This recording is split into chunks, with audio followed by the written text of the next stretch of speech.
اعوذ باللہ من الشیطان اللعین الرجیم بسم اللہ الرحمن الرحیم الحمد للہ وکفا وسلام علی عبادہ الذین اصطفیٰ. درود بھیجیے محمد وعلی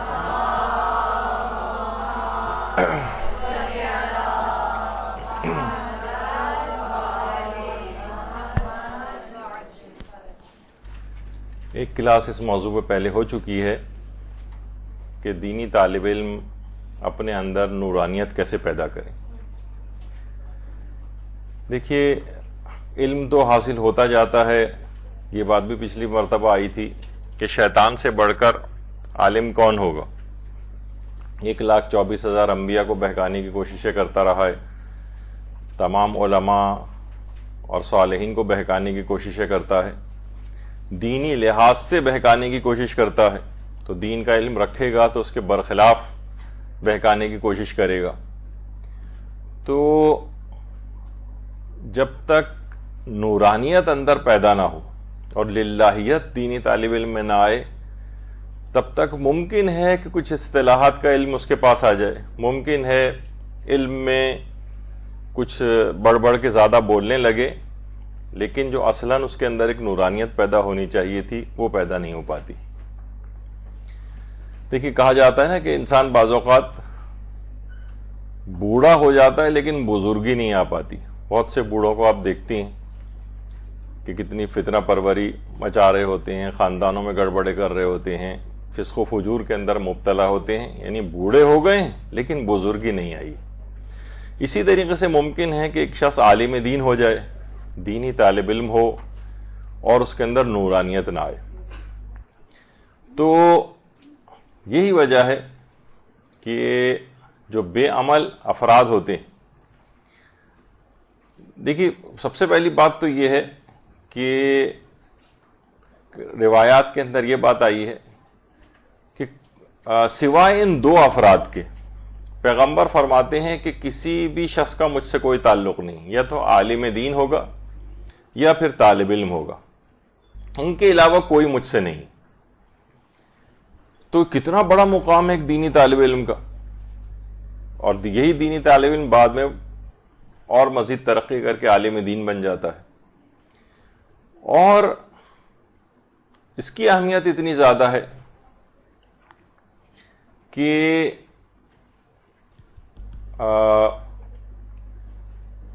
کون سا والا، سب سے پہلے تو دماغ میں یہی سوال اٹھتا ہے نا کہ آخر کون سا علم جو ہے وہ اکثر لوگ ہم یہ دیکھتے ہیں کہ جب بھی علم کی کے لحاظ سے بات ہو رہی ہوتی ہے تو سب سے پہلا یہ سوال ہوتا ہے کہ کیا اہمیت کس کی زیادہ ہے، دینی علم کی یا دنیاوی علم کی. دیکھ، تو سب سے پہلے تو یہ بات یاد رکھ لیجئے کہ ہر وہ چیز جو قربتاً الی اللہ حاصل کی جائے اور جس کا مقصد اللہ کی خوشنودی حاصل کرنا ہو، وہ دینی علم ہے، خواہ وہ بظاہر کی اتنا ہی دنیا کا علم کیوں نہ نظر آ رہا ہو. اور اس کے مقابلے میں ہر وہ چیز دنیاوی شمار ہوگی، غیر خدا والی شمار ہوگی کہ جس میں للہیت نہ ہو، اللہ کی طرف انسان کا دماغ نہ جائے بلکہ اس کا مقصد دنیا کا حصول ہو، تو وہ خواہ بظاہر دینی علم ہی کیوں نہ نظر آئے، وہ دینی علم وہ اللہ کے لیے شمار نہیں ہوگا. لیکن جو اصل دینی علم ہے، آیت اللہ ناصر مکارم شیرازی بھی یہی بات اپنے فتوے کے اندر فرماتے ہیں جو آپ کے سامنے ہے اس وقت، کہ زیادہ موجودہ حالات میں جو دینی علوم ہے یہ مقدم ہے.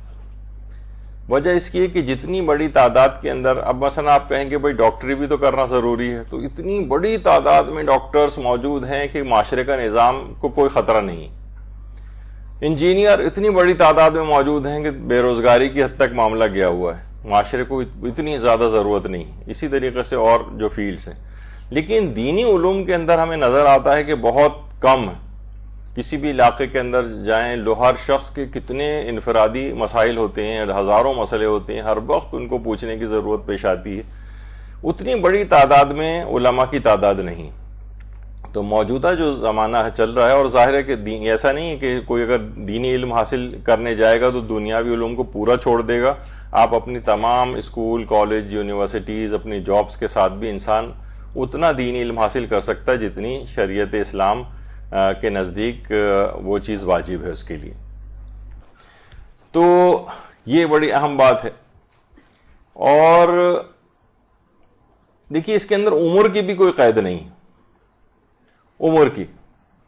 ویسے کہا جاتا ہے کہ جوانی کا دور سب سے بہترین ہے علم دین حاصل کرنے کے لیے، لیکن ادھیڑ عمری میں بھی کوئی حاصل کر سکتا ہے، بڑھاپے میں بھی حاصل کر سکتا ہے، لیکن عام طور پر اس زمانے میں حالات اتنے خراب ہو چکے ہوتے ہیں، صحت کے اعتبار سے مسائل ہوتے ہیں، دیگر چیزوں کے حافظے کے اعتبار سے مسائل ہوتے ہیں.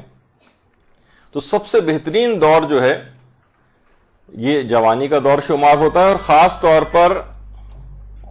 طور پر وہ افراد یا خاص طور پر وہ خواتین کہ جن کی ابھی شادیاں نہیں ہوئی، ان کے لیے تو یہ گولڈن پیریڈ شمار ہوتا ہے، گولڈن.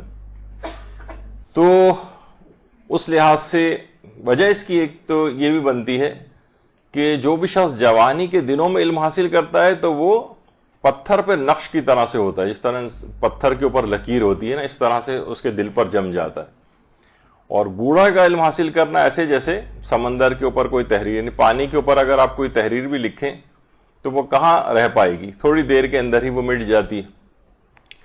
تو جب تک جن خواتین کی خاص طور پر شادیاں نہیں ہوئیں وہ اس موقع کو بہت بہت غنیمت سمجھیں، کیونکہ اس کے بعد اتنی مصروفیات اور ایک خانگی زندگی شروع ہو جاتی ہے. تو بہت ہی اہم بات ہے یہ، اس پیریڈ کو ضائع نہیں کرنا چاہیے.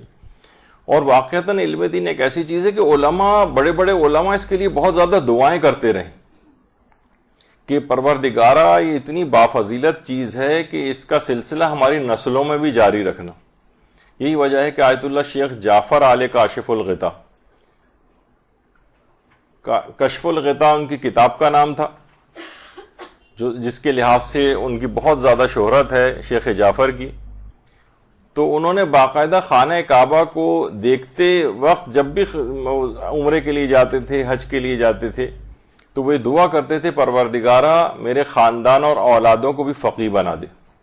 اور پروردگار نے جب ان کی اس قدر تڑپ دیکھی تھی تو ان کی دعا کو قبول کیا تھا اور ان کے خاندان کے اندر نامور فقیہ پیدا کیے.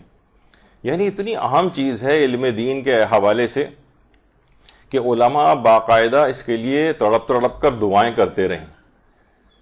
اور ہمارے ہاں اتنی زیادہ بے توجہی علم دین کے معاملے میں ہوتی ہے کہ جو کچھ نہ کر پائے اور بالکل پھسڈی طالب علم ہو، اس کو سوچتے ہیں بھائی چلو اس کو مولوی بنا دیا جائے. ورنہ کوئی میڈیکل کالج میں ہو، کوئی انجینئرنگ یونیورسٹی میں ہو، کسی کا مثلا بزنس ایڈمنسٹریشن کے کسی ادارے کے اندر داخلہ ہو گیا ہو، تو پھر کہاں وہ علم دین وغیرہ کے اندر اس ایک حقارت کا ایک احساس ہوتا ہے. دونوں کو ساتھ بٹھا دیں کہ یہ دینی طالب علم ہے اور یہ جناب علی میڈیکل کالجیں پڑھتی ہیں، تو اس سے لوگوں کو پتہ چل جائے گا کہ آپ کو وہ بالکل پھسڈی سمجھا جائے گا اور ان کو جو ہے کوئی خلائی مخلوق سمجھا جائے گا. تو بہرحال تو علماء اس طرح سے اس سلسلے کو جاری رکھتے ہیں، دعائیں کرتے ہیں اور اپنی پوری زندگی اس طرح سے تبلیغات وغیرہ کے اندر لگاتے ہیں کہ آیت اللہ شیخ جواد تبریزی اب تو خیر مرحوم ہو گئے، لیکن کبھی بھی اپنے درس کا نہ صرف پڑھانے کا ناغہ نہیں کرتے تھے، شدید بیماری میں بھی ملتا ہے ان کے حالات میں کبھی انہوں نے تعطیل نہیں کی، اور بیماری کے دوران بھی پڑھانے آتے تھے. بلکہ ایک طالب علم کہتے ہیں ایک دن شدید برف باری ہو رہی تھی، حتیٰ کہ یعنی واقعے میں یہ کہ شاگرد تک پریشان تھے کہ اس میں درس پڑھنے جائیں یا نہیں، لیکن یہی آیت اللہ شیخ جواد تبریزی برف باری میں برف کے اوپر چلتے ہوئے ہاتھ میں وسائل الشیعہ لیتے ہوئے مسجد اعظم کی طرف لوگوں کو جاتے نظر آئے. یہ تمام مراجع کا سلسلہ ہے. آیت اللہ وحید خراسانی آپ کو پتہ ہے کہ تقریباً 100 سال کی عمر کے قریب پہنچ گئے ہیں. اب کہیں جا کر ان کا کچھ ہی عرصے پہلے در سے خارج اب جا کر معطل ہوا ہے، یعنی اب واقعتاً اس قابل نہیں رہے کہ ورنہ وہ بس میں اپنے بیٹے کے ساتھ بیٹھ کر در سے خارج کے لیے آیا کرتے تھے، اور اس کے بعد اتنی عمر میں بھی. تو یہ بہرحال ایک ایسی چیز ہے کہ انسان علم مسلسل حاصل کرتا جائے اور ایسی اس کے اندر اخلاص کی صفت پیدا ہو جائے تو اس کے اندر واقعتاً نورانیت پیدا ہو ہی جاتی. اچھا، نورانیت اس لحاظ سے پیدا کرنے کے کچھ الگ سے بھی اعمال روایات میں بتائے گئے ہیں جو ہمارے پیغمبر اسلام ختمی مرتبت صلی اللہ علیہ وآلہ وسلم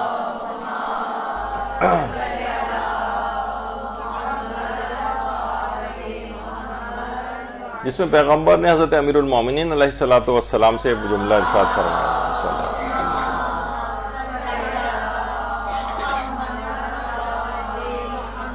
کہ اے علی 5 چیزیں دل کو نورانی بناتی. ایک تو اس میں ایک ہے روزانہ سورہ اخلاص کو بکثرت پڑھنا، سورہ اخلاص کو بکثرت پڑھنا ابتدان، جیسے کہ ابھی شاید آگے چل کر بھی گفتگو میں ذکر آئے گا، روزانہ 11 مرتبہ کم سے کم صبح اور 11 مرتبہ سونے سے پہلے تو اس کا ضرور اہتمام کریں، اور اس میں بھی بہت ہی واقعتاً جسے کہا جائے کہ نورانیت کو اگر اپنے اندر پیدا کرنی ہے تو یہ 11 مرتبہ اگر آپ صبح میں پڑھیں اور 11 مرتبہ سونے سے پہلے اس کو پڑھیں اور اس کو ہدیہ کر دیں اپنے امام زمانہ علیہ الصلوۃ والسلام کو.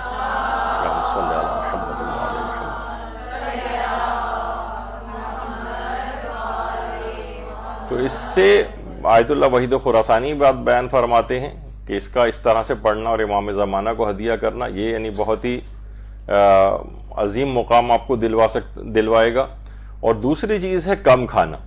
اس کی بھی بہت ویسے تو انسان جتنی بھی اپنی جسمانی نیڈ ہو اس کے مطابق کھا سکتا ہے، لیکن اس سے کچھ بھوک کم رکھ کے اگر کھائے تو پرخوری وغیرہ سے ویسے بھی آدمی ذرا کن ذہن ہوتا ہے، سارا بلڈ سپلائی پیٹ کی جانب ہو جاتی ہے، دماغ کو خون کی سپلائی اس وقت کم پہنچتی ہے جب بھی آپ کو کھانا کھانے کے بعد غنودگی وغیرہ محسوس ہوتی ہے، اور ہر وقت پیٹ انسان کا بھرا ہی رہے تو پھر وہ کن ذہنی اور شقاوت اور سخت دلی وغیرہ پیدا ہوتی ہے. تو دوسری چیز یہ ہے کہ جو نورانیت بناتی ہے، نورانیت پیدا کرتی ہے، وہ ہے کم کھانا.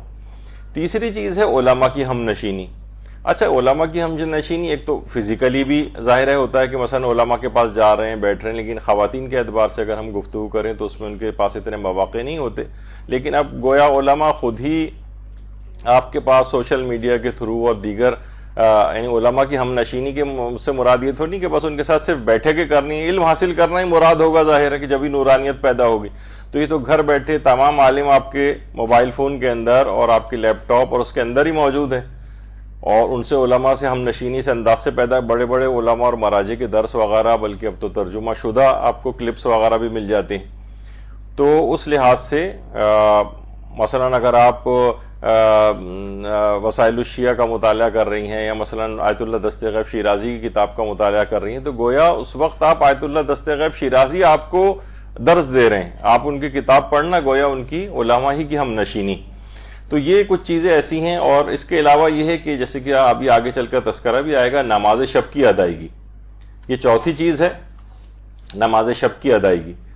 تو نماز شب کی ادائیگی یہ بھی اگر روزانہ طالب علم اپنا رکھے اور 11 رکعت نہیں پڑھ سکے تو 3 رکعت سے ابتدا کرے، اس کے بعد 1 رکعت، اگر 3 بھی ممکن نہیں ہے تو 1 رکعت سے بھی ابتدا کر سکتا ہے. لیکن 1، 3 اور پھر اس کے بعد بہرحال پورا فائدے 11 رکعت کو پڑھنے سے ہی حاصل ہوں گے. بہت مشکل اگر کسی کو لگ رہا ہے، حالانکہ مشکل لگنا نہیں چاہیے.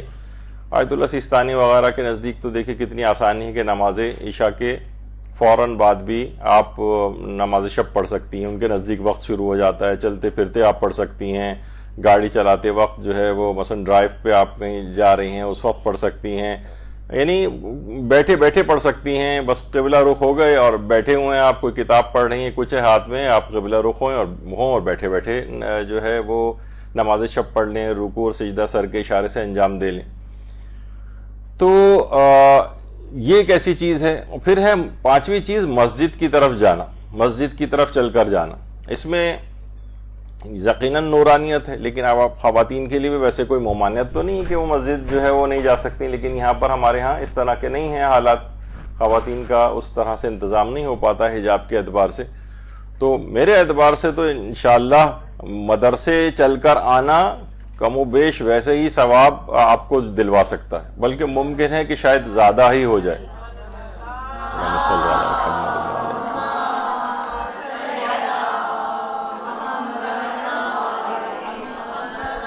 تو یہ چیزیں ایسی ہیں کہ جو واقعتاً نورانیت پیدا کرتی ہیں. جیسے کہ عام طور پر کسی جگہ میں نے سن بھی رہا تھا کہ آج کل ویسے تو یہ چیز ہو گئی ہے کہ سوشل میڈیا کے ذریعے آپ کو ساری چیزیں مل جاتی ہیں، لیکن خود جو دور سے بیٹھ کر اس کو سنتے ہیں اور جو یہاں بالکل سامنے اس کلاس میں اس نورانی ماحول کے اندر جہاں پر علوم محمد و آل محمد علیہ السلام کا تذکرہ ہوتا ہے، اللہم صلی علی محمد.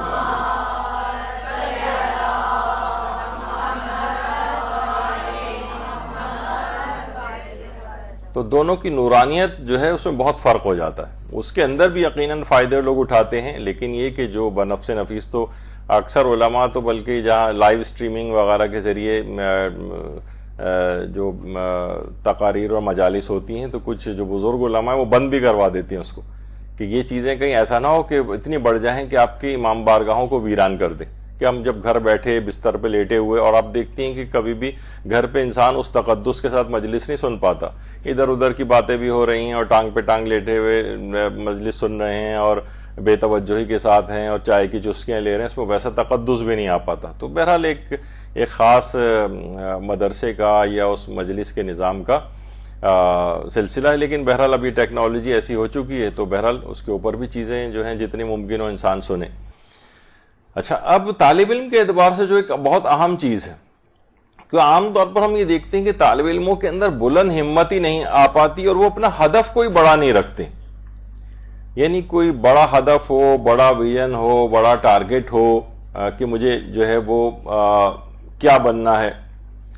تو آج کل ہم دیکھتے ہیں کہ کوئی محنت کا کوئی خاص جذبہ طالب علموں میں نہیں نظر آتا، کوئی بلند ہمتی نہیں نظر آتی، کوئی بڑا ٹارگٹ نہیں ہے. اچھا، دنیاوی علوم میں لوگوں کے بڑے ٹارگٹ ہوتے ہیں کہ میں ڈاکٹر بن جاؤں، ڈاکٹر بننے کے بعد اسپیشلسٹ بن جاؤں اور اس کے بعد یہ ہو جاؤں، انجینئرنگ میں بھی اور فلاں، اور ہر شعبے کے اندر آگے سے آگے بڑھنے کا ایک بڑا ہدف ہوتا ہے. بچہ بھی بالکل ہوتا ہے تو کہتا ہے میں بڑا ہو کے پائلٹ بنوں گا، میں بڑا ہو کے سرجن بنوں گا، بڑا ہو کے میں یہ بنوں گا. تو لیکن دینی طالب علم جو ہے اس کا کوئی چیز ہی نہیں سامنے ہوتی. بس جتنا دن جا رہے ہیں مدرسے جا رہے ہیں، جتنا پڑھ لیں گے پھر دیکھا جائے گا آگے کیا ہے، نہ کوئی. اسی وجہ سے جو بلند ہمتی اگر طالب علم کے اندر نہ ہو، یعنی باقاعدہ لوگوں کے اندر اتنے بلند ہمت اور کہ ہمارا یہ ٹارگٹ اچیو ہو جائے. بعض اوقات اتنی زیادہ ہم نے دیکھا ہے کہ دنیاوی علم کے لحاظ سے کچھ علوم کے اندر اگر ان کو کبھی فیل وغیرہ ہو جائیں تو ہم نے لوگوں کو خودکشیاں کرتے بھی دیکھا. ایک زمانہ تھا، آپ لوگ تو ماشاءاللہ ساری چھوٹی ہیں، ایک زمانہ تھا کہ یہ نیٹی جیٹی کے جو پل تھا یہاں پر، باقاعدہ یہاں پر جب انٹر کا رزلٹ آتا تھا تو پولیس لگانی پڑتی تھی کہ جن کے نہیں آتے تھے اوپر سے چھلانگیں لگا کے خودکشیاں کیا کرتے تھے. تو بہرحال یہ کیا ہے کہ اتنی اہمیت اس چیز کی ہے. جب اتنی اہمیت ہے تو انسان پھر اپنا ٹارگٹ بھی بڑا رکھتا ہے. لیکن دینی علوم کے اندر ہم دیکھتے ہیں کہ کوئی ٹارگٹ نہیں ہے. اور ایک بات اور یاد رکھ لیجئے، یہ تن آسانی اور سہولیات جتنی زیادہ بڑھتی چلی جاتی، یعنی راحت جسمانی کے ساتھ اگر آپ چاہیں کہ بس ہر وقت میں بالکل آئیڈیل کنڈیشنز مجھے ملتی رہیں تو میں دینی علم حاصل کروں گی، ورنہ نہیں اس طرح سے حاصل کر پاؤں گی. تو کہا جاتا ہے کہ علم کو دیکھیے اس طرح سے حاصل کرنا چاہیے، اتنی تلاش اور محنت کرنی چاہیے کہ جیسے ماں اپنے کھوئے ہوئے بچے کو تلاش کرتی. کبھی آپ دیکھتی ہیں کہ کوئی ماں جس کا بچہ کھو گیا وہ کس طرح سے باہر اس کو ڈھونڈتی پھرتی ہے، اسے کسی بات کی پرواہ نہیں ہوتی، اسے کوئی کھانے کی پرواہ نہیں ہوتی، کسی اپنے لباس کی پرواہ نہیں ہوتی، بعض اوقات حجاب بھی اس کا مکمل نہیں ہوتا، اور اسے کسی کروٹ چین نہیں آتا کہ جب تک کہ میرا بچہ مجھ کو واپس نہ مل جائے. تو بالکل اسی طریقے سے ہے کہ یہ جو علم کا اس طرح سے علم کی تلاش ہونی چاہیے، اتنی زیادہ اس کے اندر محنت اور کاوش جو ہے ہونی چاہیے، اور کبھی اس میں کوئی سٹاپ نہ لگے، کوئی اس کے اندر رکاوٹ نہ کھڑی ہو. اور کہا جاتا ہے کہ کسی بھی شخص کا اگر اس کو یہ گمان ہو جائے کہ بس اب میں نے کافی علم حاصل کر لیا اور میرا علم اب مکمل ہو چکا ہے، تو وہ سمجھ جائے کہ اب اس کے جہالت کے دور کا آغاز ہو گیا ہے. یعنی اگر کوئی شخص یہ سمجھے، یہاں کتنے بڑے بڑے علماء اور مجتہدین کو ہم دیکھتے ہیں، کہتے ہیں کہ آیت اللہ سیستانی ان عظیم مراجع میں سے ایک ہیں کہ زیادہ تر ان کے ہاتھ میں سوائے اس کے کہ جس وقت وہ زائرین وغیرہ سے ملتے ہیں، زیادہ تر آپ کا تو اسی وقت ان سے واسطہ پڑتا ہے یا ان سے ملاقات ہوتی ہے کہ جب زائرین ہوتے ہیں ان سے مصافحہ کرنا ہوتا ہے. لیکن ہر وقت جس کے ہاتھ میں کتاب رہتی، آیت اللہ سیستانی ان میں سے، ہر وقت ان کے ہاتھ میں کتاب ہے، سوائے کہ کچھ خاص مواقع جب زائرین وغیرہ سے ملاقات کرنا ہوتا ہے. لیکن جو لوگ اور ان کو عمومی زندگی میں دیکھتے ہیں وہ بتاتے ہیں چیز. تو کبھی بھی علم کا سلسلہ رکتا نہیں. یہاں یہ ہوتا ہے کہ بس 2 سال حاصل کر لیا، 2.5 سال حاصل کر لیا، 6 مہینے حاصل کر لیا، اور بس ایک دم سے بس فیلڈ میں آ گئے، اب علم کا سلسلہ بھی ویسا رک گیا.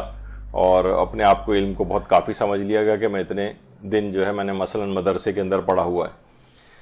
تو کہا جاتا ہے کہ دیکھیے علم اس وقت صحیح معنوں میں حاصل کیا جائے گا کہ جب ذرائع علم کے علاوہ انسان اندھا گونگا بہرا لولا لنگڑا بن جائے. دیکھیے ایک جملہ جو ہے وہ کہا جاتا ہے اندھا بن جائے، یعنی اب فضول ڈرامے وغیرہ دیکھنا ایک دینی طالب علم کے شایان شان نہیں.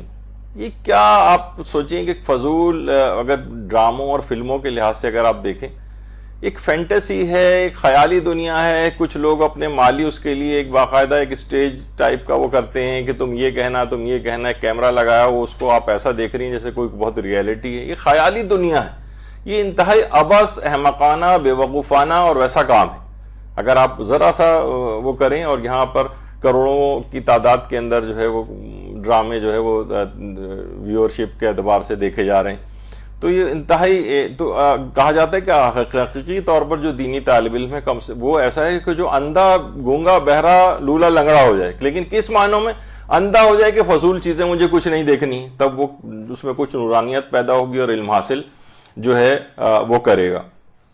بہرا بن جائے، غیبتیں کسی کی نہیں سن رہا ہے، وہ جھوٹ اور غلط بیانیاں یا رشتہ داروں کے خلاف جو جتنا کچھ آپ سنتی ہیں کہیں پہ ایسا ہو تو آپ اٹھ کے وہاں سے چلی جائیں. کانوں کو اپنے، کیونکہ یہ چیزیں جب کانوں کے اندر آپ کے جائیں گی تو یہ نورانیت کو پیدا ہونے سے روکیں گی. طالب علم کو اس انداز سے بہرا ہونا چاہیے کہ یہ والی باتیں سننے نہ سنے وہ.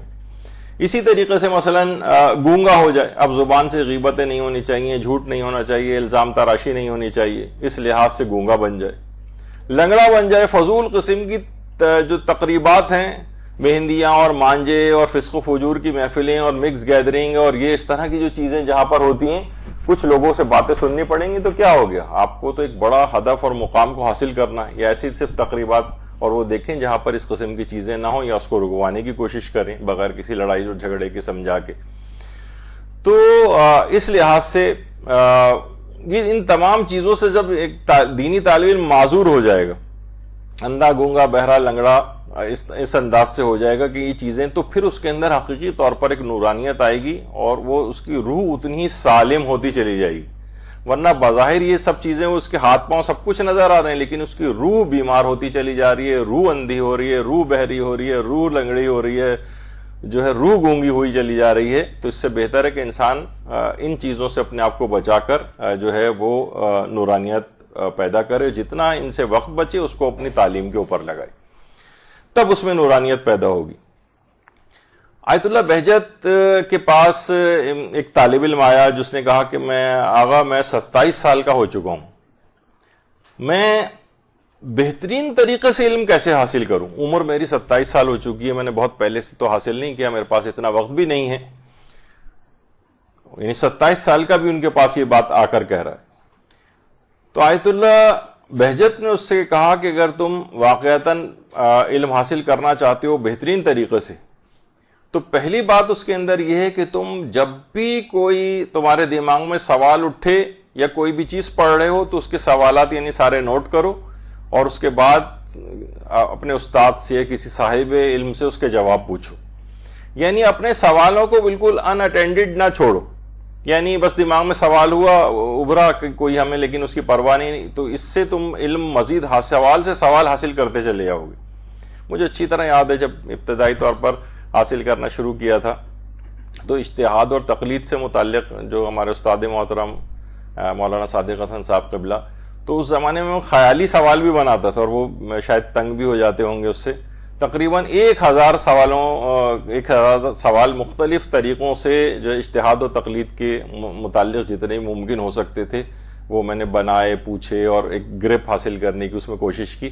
تو بہرحال یعنی سوال سے مراد یہ نہیں کہ بس دماغ میں آئے تو نہیں، آپ خود سے سوچ کے سوالات نکالیں. اچھا یہ ایسا ہو جائے تقلید میں تو پھر کیا مسئلہ ہوگا، اور ویسا ہو جائے تو کیا مسئلہ ہوگا، اور ایسا ہو جائے تو کیا مسئلہ ہوگا.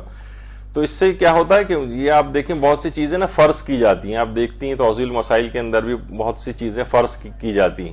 فرض کریں کہ ایسا ہو جائے، تو اس سے کیا ہوتا ہے کہ جب وہ واقعتاً زندگی میں آپ کے پیش آتا ہے تو آپ کو اس کا جواب پہلے سے معلوم ہوتا ہے، بنسبت ہے کہ اس وقت پیش آئے پھر آپ کو کوئی عالم اویلیبل نہ ہو اور اس وقت وہ کرنا بھی ضروری ہو. تو یہ گرپ پہلے سے آپ کے پاس ہو. دینی طالب علم تو یہ ہے کہ ہر کوئی ابھی آپ کا پہلا دن ہی ہوتا ہے مجھے اچھی طرح یاد ہے کہ میڈیکل کالج میں بھی ایک ہفتہ ہی ہوا تھا کہ لوگ دوائیں پوچھنے لگے تھے ہم سے. تو اسی طریقے سے آپ سے شرعی احکام پوچھنے لگتے ہیں, آپ سے بینکنگ کا مسئلہ پوچھنے لگتا ہے, کوئی آپ سے کریڈٹ کارڈ کا مسئلہ پوچھنے لگتا ہے, کوئی فلاں چیز کا مسئلہ پوچھنے لگتا ہے, اور ابھی آپ کو ہوئے ہوئے 1 مہینہ بھی نہیں ہوا مثلا مدرسے آتے ہوئے. تو یہ لوگوں کی ایکسپیکٹیشن ہو جاتی ہیں. تو اپنے علم کو سوالات کے ذریعے آپ بڑھاتے چلے جائیں. تو انہوں نے کہا کہ ایک تو بات یہ ہے کہ کبھی بھی طالب علم کو سوال کرنے سے نہیں شرمانا چاہیے. ہر وقت جھجک, اب تو علماء سے حتیٰ کہ مراجع تک کے واٹس ایپ نمبر ہیں, یعنی وہ خود نہیں, ان کے دفتر والے جو ہے وہ جو ان کے مسائل کے مطابق جواب دیتے ہیں. تو اب تو ہر شخص کے اپنے ہاتھ میں کوئی سوال ہو, آج ہی صبح میں کچھ سوالات یعنی جو ہے بھیج کر آیا ہوں, یعنی جب جاؤں گا تو انشاءاللہ اس کے اوپر اس کے جوابات آئے ہوئے ہوں گے. تو یعنی اتنے آسان ہو گیا ہے. زمانہ تھا, مجھے خود یاد پڑتا ہے کہ آیت اللہ خوئی سے خط لکھ کے باقاعدہ سوال پوچھا کرتے تو 6 مہینے بعد وہاں سے تحریری طور پر خط کا جواب آیا کرتا تھا. تو اب تو اتنی سہولیات ہو گئی ہیں, اب تو کوئی عذر ہی مانے نہیں ہے, یعنی آپ کے پاس کوئی ایکسکیوز بچا نہیں ہے میدان قیامت میں کہ آپ پروردگار کے سامنے کہیں کہ مجھے یہ بات اس وجہ سے پتہ نہیں تھی کہ مجھے علم ہی نہیں تھا اس بات کا. تو اب تو ہر چیز آپ کے ہاتھ میں موجود ہے. تو ایک تو چیز ہو گئی کہ سوال کرنے سے نہ شرمائیں. دوسرا انہوں نے ایک اور بات کہا کہ خاص طور پر جو چیز بہت علم میں کام آتی ہے, ہمارے ہاں عام طور پر کچھ جگہوں پہ اس کا رواج ہے, وہ ہے کہ خاص طور پر جو نمازوں کی تعقیبات مشترکہ ہیں. آیت اللہ بہجت فرماتے ہیں تعقیبات مشترکہ, یعنی ایک تو کوئی ہر نماز کی ایک تو الگ تعقیبات ہوتی ہیں, مثلا فجر کی مخصوص تعقیبات ہی ہیں, ظہر کی مخصوص تعقیبات ہی ہیں, کچھ آپ مفاتی کے اندر دیکھیں گی تعقیبات مشترکہ کے نام سے. انہوں نے کہا کہ علم حاصل ان کی تم ان پہ مداومت کرو. ایک نماز بھی ایسی نہ ہو کہ جس میں تعقیبات مشترکہ نہ ہو. تم خود ہی دیکھو گے کہ اس کے اندر یعنی اتنی اس میں اگر آدمی مداومت کرے اور ہمیشہ اس کو جاری رکھے تو بہت زیادہ اس کے علم میں بھی ترقی ہوگی, نورانیت بھی اس کے اندر آئے گی. اور تیسری چیز جو نورانیت بھی پیدا کرتی ہے اور طالب علم کو مشکلات سے بھی نکالتی ہے, وہ آیت اللہ عراقی نے بتائی. آیت اللہ محمد علی العراقی امام خمینی کے بھی اساتذہ میں سے شمار ہوتے تھے. یہ کہتے تھے جب بھی کوئی علمی مشکل مجھے بھی پیش آتی تو میں کیا کرتا ہوں, میں ایک تسبیح حضرت فاطمہ الزہرا سلام اللہ علیہا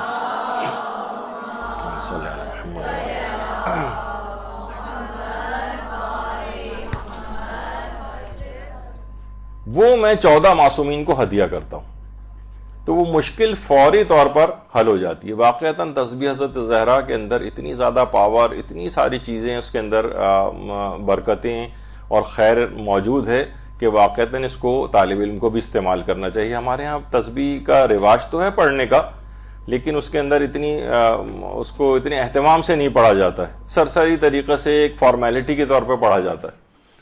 تو بہرحال اس کو بڑا دل جمعی کے ساتھ اور پھر 14 معصومین کو ہدیہ بھی کریں تو انشاءاللہ دیکھیں گے کہ علمی مشکلات بھی حل ہوں گی اور طالب علم کے اندر نورانیت بھی آئے گی. آیت اللہ بہجت سے یہ بات بھی پوچھی گئی تھی کہ کیا کریں کہ ہمارے اندر مسلسل علم و دانش پیدا ہوتا رہے, یہ نہیں کہ مثلا بس کچھ دنوں کے لیے ہوا پھر اس کے بعد یہ سلسلہ رک جائے, مسلسل علم و دانش پیدا کرنے کے لیے. تو آیت اللہ بہجت فرماتے تھے کہ اگر تمہیں یعنی یہ چاہو کہ تمہارے اندر مسلسل علم پیدا ہو اور مسلسل دانش مندی پیدا ہو تو تم کثرت کے ساتھ لا الہ الا اللہ کا ورد کیا کرو, کثرت کے ساتھ, یعنی ہر وقت. آیت اللہ محمد حسین طباطبائی فرماتے تھے کہ دیکھیے بہت سارے اذکار ایسے ہیں کہ اس کو جب آدمی کرتا ہے تو ظاہر ہے اس کے ہونٹ حرکت کرتے ہیں اور لوگوں کو پتہ چلتا ہے کہ ہاں یہ کچھ پڑھ رہا ہے. کہہ رہے ہیں لا الہ الا اللہ ایک ایسا ذکر ہے کہ اس کے اندر ہونٹوں کو بھی حرکت نہیں ہوتی, چاہے تو کوئی پریکٹس کر کے دیکھ لے. تو اس لحاظ سے اس کی بڑی اہمیت ہے کہ ان چیزوں کو ان اذکار کو کثرت کے ساتھ انجام دے. کثرت کی قلت بھی ہوتی ہے, ایک ہوتا ہے ظاہر کثرت, کتنی کثرت, وہ تو 10,000 بھی ہوتی ہے, 20,000 بھی ہوتی ہے, 1,000 بھی ہوتی ہے. تو عام طور پر جو روایات سے بات پتہ چلتی ہے کہ کم سے کم 100, یا کچھ علماء کہتے ہیں کہ 300, اور لا الہ الا اللہ تو آپ اگر پڑھنے بھی جائیں تو آپ دیکھیں گے کہ بہت ہی جلد اس کو جتنی بھی کثرت کے ساتھ پڑھا جائے تو اس سے کیا ہوتا ہے مسلسل علم و دانش پیدا ہوتی. کیونکہ ایک اور بھی چیز ہے, اگر آپ دیکھیں تو علماء اور مراجع یہ کہتے ہیں کہ یہ چیزیں نا شک اور وسواس شیطانی کو دور کرتی ہیں. عام طور پر جب آپ علم حاصل کرتی ہیں تو شیطان سب سے بڑا رکاوٹ بن کے کھڑا ہو جاتا ہے. تو یہ لا الہ الا اللہ کا ورد جو ہے یہ شیطانی وسوسوں کو دور کرتا ہے. آپ کا دل یعنی دل بھرنے نہیں پائے گا علم حاصل کرنے سے, ورنہ ایک سیچوریشن ہو جاتی ہے کہ بس بہت ہو گیا, بہت حاصل کر لیا, یا یہ کہ ابھی دل نہیں چاہ رہا, ابھی ذرا ٹی وی دیکھ لیں فلاں چیزوں. تو یہ شیطان آ کر آپ کی کنسنٹریشن کو جو ہے وہ ادھر ادھر کرنے کی کوشش کرتا ہے. تو لا الہ الا اللہ کا کثرت کے ساتھ اس کا ورد کریں. پھر آیت اللہ بہجت ایک چیز اور فرماتے تھے کہ یہ جو سورہ اعلیٰ ہے, سبح اسم ربک الاعلی الذی خلق فسوی, وہ یہ فرماتے تھے کہ یہ ہو سکے تو یہ پورا ہی سورہ پڑھیں, لیکن خاص طور پر اس کی ایک آیت ہے اس کا کثرت سے ورد کریں. سنقرئک فلا تنسیٰ, یا رسول ہم تم کو قرآن اس طرح سے پڑھائیں گے کہ تم بھولو گے نہیں. کہتے ہیں کہ خاص طور پر اس آیت کو بھول کے مرض سے نجات دلانے کے لیے کثرت کے ساتھ تلاوت کرنا چاہیے. سنقرئک فلا تنسیٰ, یعنی ویسے تو پوری سورہ اعلیٰ ہی پڑھے تو بہت ہی اچھا ہے حافظے کے لیے, لیکن اس آیت کا الگ سے کثرت کے ساتھ ورد کرنا یہ آپ کی یادداشت کو بہت قوی بنائے گا. آپ کو بھول جانے کا جو جس سے انسان بھول جاتا ہے مطالب کو, پڑھتے جا رہے ہیں اور بھولتے جا رہے ہیں, پڑھتے جا رہے ہیں بھولتے جا رہے ہیں, اس سے انسان بچے گا. سنقرئک فلا تنسیٰ. اور فرماتے تھے اس کے علاوہ ہر نماز کے بعد خاص طور پر یہ اس کی کثرت ہو سکے تو آیت الکرسی کی تلاوت. آیت الکرسی, اس میں پھر وہی سوال بار بار اٹھتا ہے کہ جناب آیت الکرسی جو ہے وہ العلی العظیم تک پڑھیں یا ہم فیہا خالدون تک پڑھیں. تو دیکھیے ویسے تو جیسے کہ اس کے نام سے ظاہر ہے اس کا نام ہے آیت الکرسی, آیات الکرسی نہیں. اس کا مطلب ہے کہ وہ العلی العظیم تک ایک آیت بنتی ہے, یہاں تک ہے. لیکن علماء اس میں خاص طور پر اگر آپ نماز وحشت قبر وغیرہ پڑھ رہی ہیں تو وہ کہتے ہیں احتیاط اسی میں ہے کہ باقی 2 آیات بھی پڑھ کر ہم فیہا خالدون تک پڑھ لیں. تو ویسے آیت الکرسی جہاں پر عمومی طور پر اذکار وغیرہ کے اندر نمازوں سے ہٹ کر کبھی پڑھنا مراد ہوتی ہے تو اس سے مراد وہ العلی العظیم تک ہے. لیکن کوئی مزید 2 آیتیں پڑھ لے تو اور شرف اور فضیلت اس کو حاصل ہو جائے گا, اور کون سا ٹائم اس کے اندر لگے گا, آدھے منٹ سے بھی کم کے اندر باقی 2 آیات بھی ہو جائیں گی, چند سیکنڈز میں بلکہ. تو یہ تو کچھ اذکار کے حوالے سے نورانیت ان سے پیدا ہوتی ہے, ان کے اوپر مداومت کرنی پڑتی ہے, ان سے ہیلپ لینی ہوتی ہے. بعض اوقات طالب علم ان چیزوں سے ہٹ جاتے ہیں, کہتے ہیں ہمیں تو علم حاصل کرنا ہے, یہ کون دعا اذکار وغیرہ کے اندر ٹائم لگائے. تو یہ اس کے ساتھ مل کر جو بھی آپ محنت کرنی اس کے اندر ایک برکت پیدا کرتے ہیں. یہ اذکار آپ کو شیطان سے بچا کر اس راہ کے اوپر آگے بڑھنے میں ہیلپ کرتے ہیں. یعنی ان کو ایسا نہیں کہ الگ سے اس کو اگر کوئی کرے تو سوچے کہ میں نے اس میں وقت ضائع ہو رہا ہے ہمارا. اچھا, اس کے بعد ایک اور چیز ہے علم حاصل کرنے کے حوالے سے, وہ ہے اطاعت والدین. یعنی جتنی ان کے سامنے فروتنی ہوگی, جتنی عاجزی ہوگی, جتنی ان سے آپ یہاں پر ہم دیکھتے ہیں شکایات بھی بعض اوقات سننے میں آتی ہیں معاشرے میں کہ علم بھی حاصل کر رہے ہیں لیکن والدین کے ساتھ تلخ کلامی بھی چل رہی, زبان چلانا, انہیں برا بھلا کہنا, ان کی توہین کرنا, یا مثلا ان سے بلند آواز سے بات کرنا, چیخنا چلانا, یہ بالکل ایک رائج سی ایک چیز بن گئی. آیت اللہ مرشی نجفی, آیت اللہ مرشی نجفی اس سے اندازہ لگائیں, اس میں بچپن سے یہ آیت اللہ جو چھوٹا بچہ کھڑا یہ آیت اللہ مرشی نجفی تصویر, اور یہ اپنے باپ اور اپنے دادا کے ساتھ جو ہے وہ کھڑے ہوئے ہیں. وہ تو بیٹھے ہوئے ہیں, یہ خود کھڑے ہوئے ہیں, یہ ان کے بچپن کی تصویر. آیت اللہ مرشی نجفی کہتے تھے کہ جب میرے والد سو رہے ہوتے تھے, شاید پچھلی دفعہ بھی میں نے یہ ذکر کیا تھا, تو میں ان کو ہاتھ سے نہیں اٹھاتا تھا بلکہ اپنے گالوں کو ان کے پاؤں کے تلوے پر رگڑ رگڑ کے, کہ مجھے بے ادبی سی محسوس ہوتی تھی تو میں ان کو اس طرح سے اٹھایا کرتا تھا اپنے والد کو. یعنی اپنے گال کو چہرے کو ان کے پاؤں کے تلووں سے سہلا کر میں ان کو اٹھاتا تھا. اور میرے والد جب اٹھتے تھے نیند سے، جب میں ان کو جگاتا تھا اور نیند سے سو کر اٹھتے تھے تو ہمیشہ مجھے دعائیں دیتے ہوئے اٹھتے تھے. کہہ رہے ہیں آج جو کچھ بھی آپ میرے پاس دیکھ رہے ہیں، دنیاوی طور پر تو اس قدر دنیا یعنی دور تھے ان چیزوں سے کہ میں نے ایک دفعہ پہلے بتایا تھا کہ پوری زندگی ان پر حج بھی واجب نہیں ہو سکا تھا، اتنے پیسے نہیں تھے. آیت اللہ مرشی نجفی نے ساری زندگی حج نہیں کیا اور اسی حالت میں انتقال کر گئے. لیکن علم کے اعتبار سے جو پہاڑ شخصیت ان کی ہو گئی، وہ کہتے ہیں آج جو کچھ بھی مرجعیت اور لوگوں کا رجوع کرنا اور دین کی خدمات تم مجھ سے دیکھ رہے ہو، یہ میرے اور اس والد کی دعاؤں کا نتیجہ ہے جو میں ان کو جس انداز سے اٹھایا کرتا تھا. اس کے بعد آیت اللہ مرشی نجفی جوانی کے ایام انہوں نے جو ہے وہ گزارے، علم میں مسلسل آگے بڑھتے گئے، ادھیڑ عمری کے اندر گئے اور اس کے بعد بزرگ ہو گئے. اور آپ کو پتہ ہے کہ کتنی بڑی سعادت، 40-45 سال تک تقریباً حرم معصومہ قم میں نماز جماعت پڑھاتے رہے. اللہم صلی علی محمد وعلی محمد.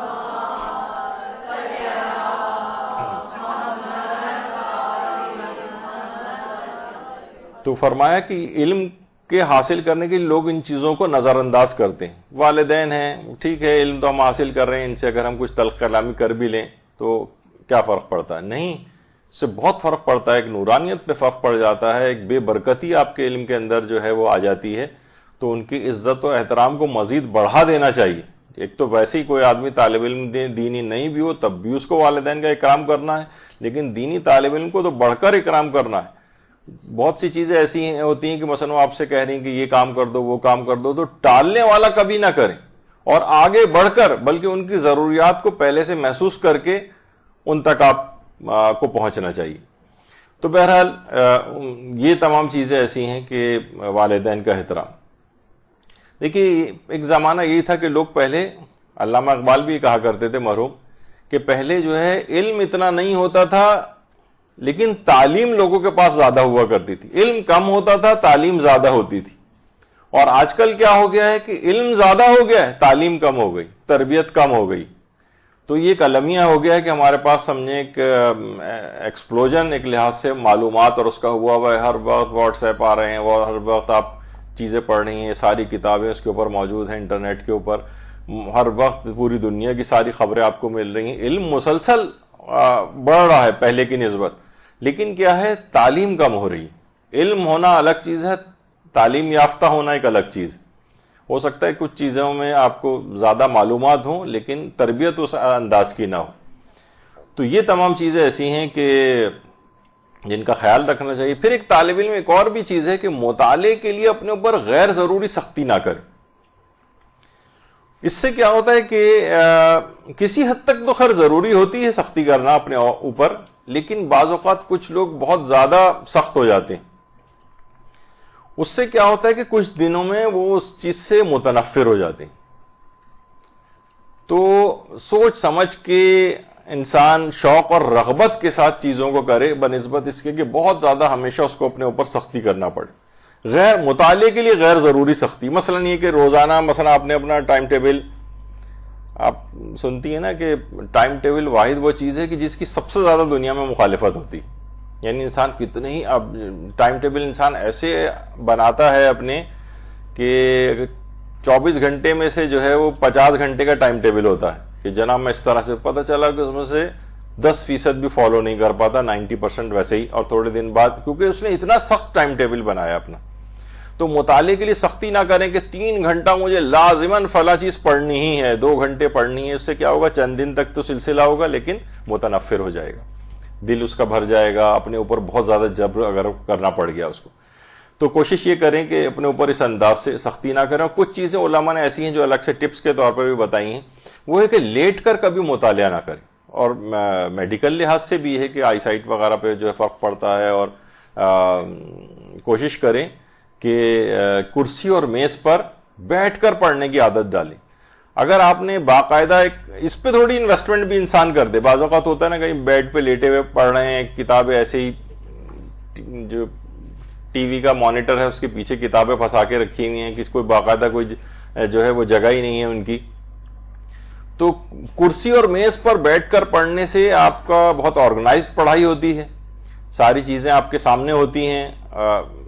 اس پہ بیٹھنے کا بھی ایک خاص طریقہ کار ہے کہ آپ کی کمر کس طرح سے ہونی چاہیے کہ کمفرٹیبل ہو، کمر میں درد نہ ہو جائے.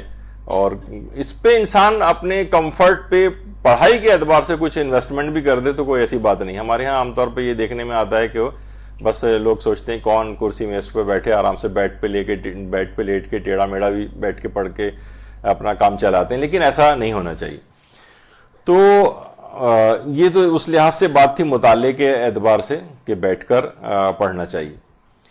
ایک اور چیز ہے وہ ہے ائمہ سے توسل، کیونکہ ہماری بیسیکلی ہم جو بات کر رہے ہیں وہ یہ کہ طالب علم اپنے اندر نورانیت کیسے پیدا کرے.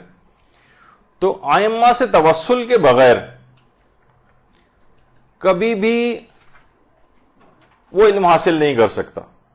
ائمہ سے توسل، بڑے بڑے علماء مجتہدین جن کی ابھی میں نے یہ تو خیر آیت اللہ بہجت ہیں، یہ اکثر و بیشتر اس طرح سے معصوم قم کے قبر مبارک پہ آیا کرتے تھے.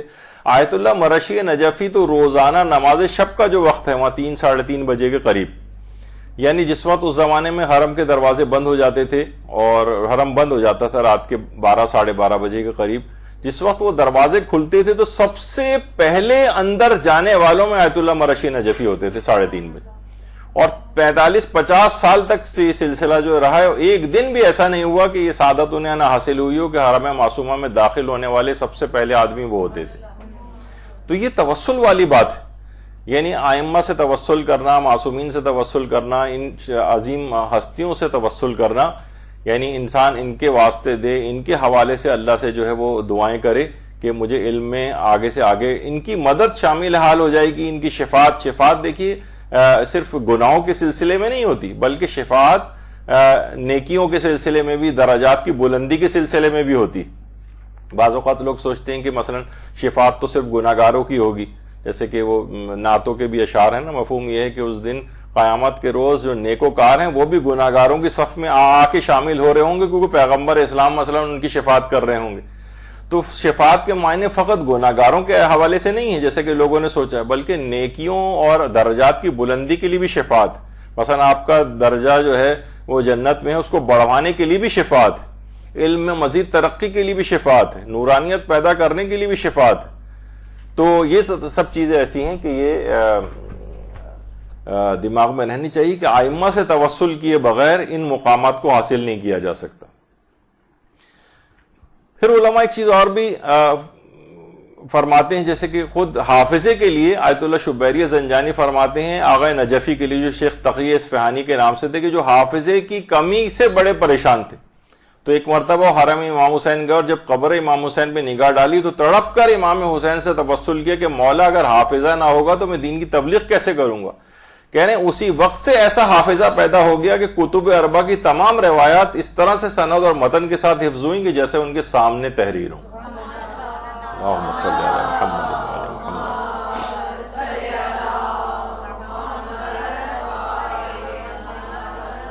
تو ائمہ سے توسل، علوم کے خزانے ہیں، ساری دنیا کو علم ان سے ملا ہے، ان کے در کو چھوڑ کر آپ ادھر ادھر کہاں سے علم حاصل کریں گے. ان کی نگاہ کرم ہو جائے تو پچھلی دفعہ ہی آپ نے سنا تھا کربلائی کاظم سہروقی بالکل ایک جاہل شخص اور ایک چشم زدن میں حافظ قرآن بن گیا.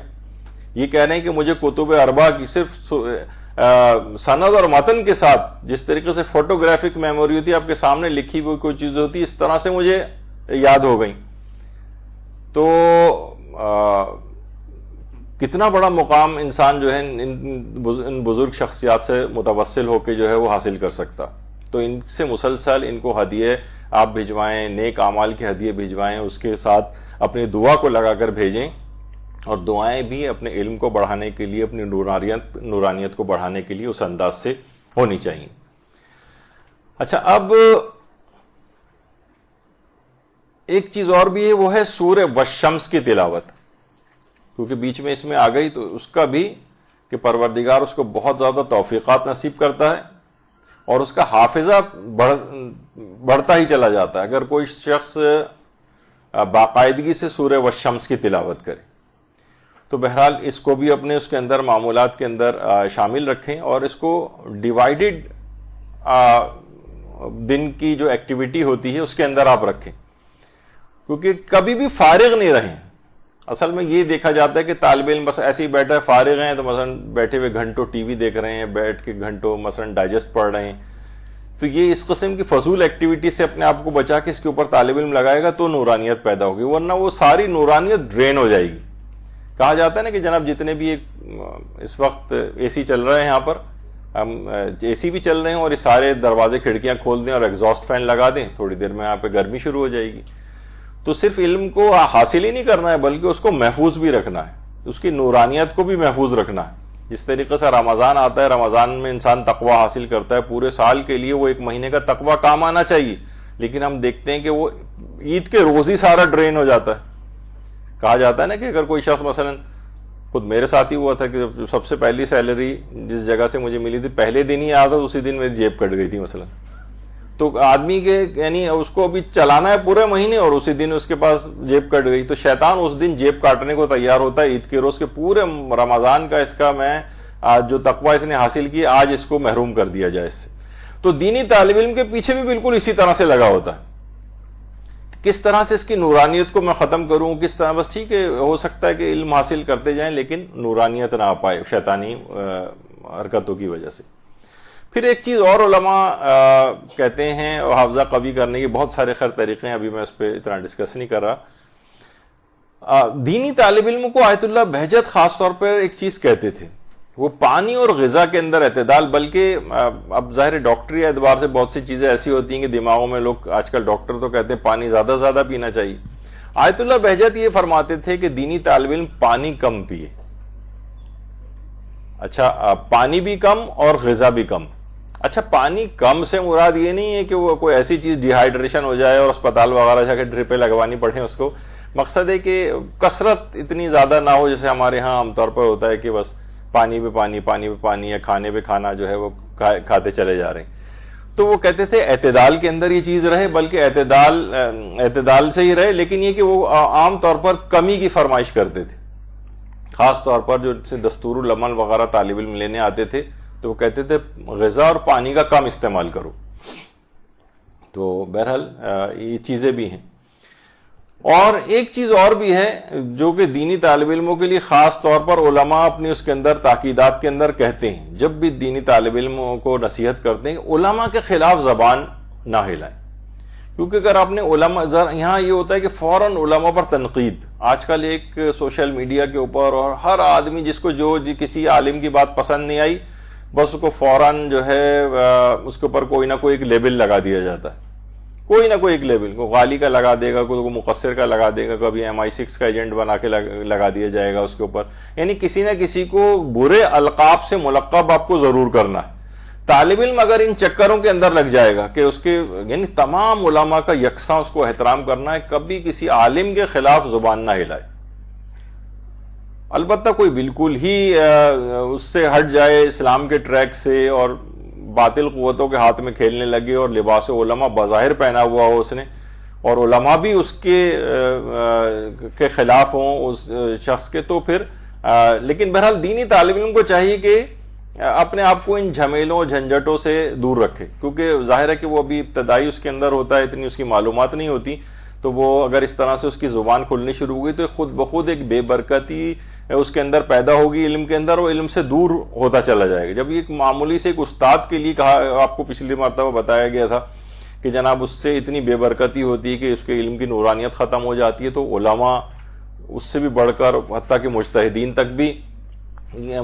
تک کے خلاف اس طرح کی گندی زبانیں ہم کو جو ہے وہ سنائی دیتی ہیں معاشرے کے اندر، تو اس سے بھی اپنے آپ کو حتی الامکان بچانا، چاہے آپ کو کوئی باتیں ان کی پسند بھی نہیں آ رہی ہوں تب بھی اپنی زبان کو کنٹرول رکھیں، ورنہ یہ ایک بے برکتی پیدا کرے گا، نورانیت آپ کی کم سے کم ہوتی چلی جائے گی۔